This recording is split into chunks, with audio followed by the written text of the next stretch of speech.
Hello there. Today's book is The Clean Green Dragon by Rebecca Belofsky. Let's get started. On an island in the twinkling sea, there lived a dragon. He lounged around on the slopes of a small volcano, charging the solar panels on his wings, eating crunchy lava rocks, and sipping the water from the twinkling sea.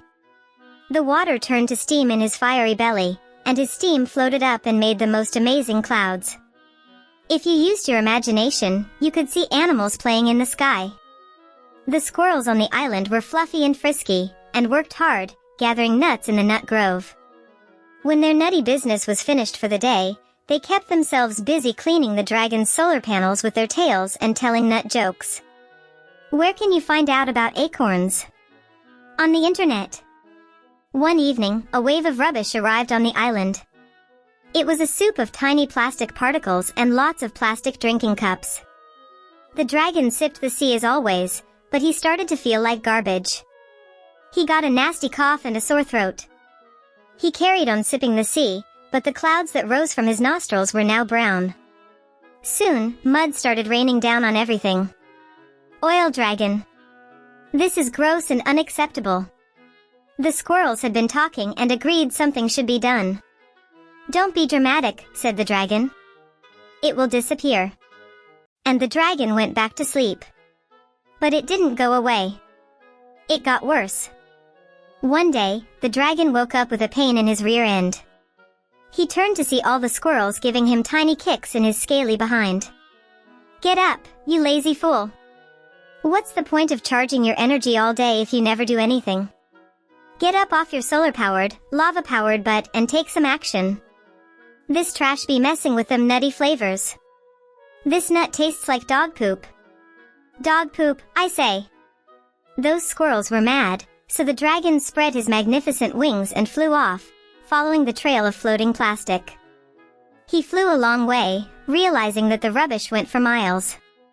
Finally, he saw a creature standing on a beautiful clean beach, drinking from a plastic cup. The dragon flew up behind him and told him to turn around. The creature was scared, at first, by the deep, croaky voice. The dragon cleared his throat. There was a plastic straw stuck in there. Then, he repeated in his sweetest, calmest voice, turn around. The creature turned around slowly. For the first time, he saw the sea of plastic cups that was behind him. The creature became so sad, he fell to his knees. He cried and couldn't stop. All the creatures turned around to see what the sobbing was about. And they saw the dirty sea, too.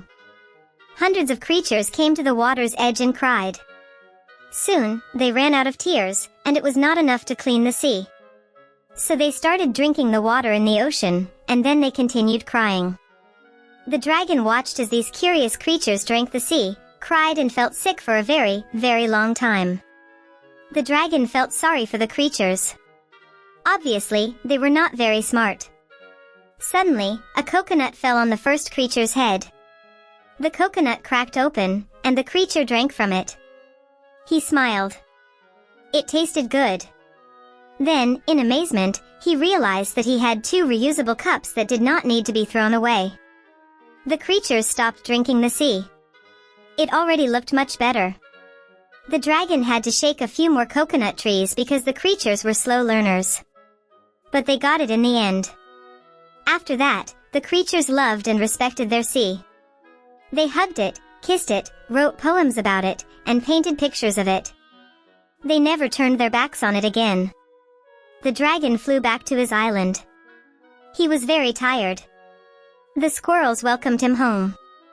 They told him their best new nut jokes. Anne. What was the first nut on the moon? An astronaut. The dragon settled down to make those sweet, fluffy, clean clouds. And that is the end of the story. If you haven't done so already, please like, share, and subscribe. See you next time. Bye.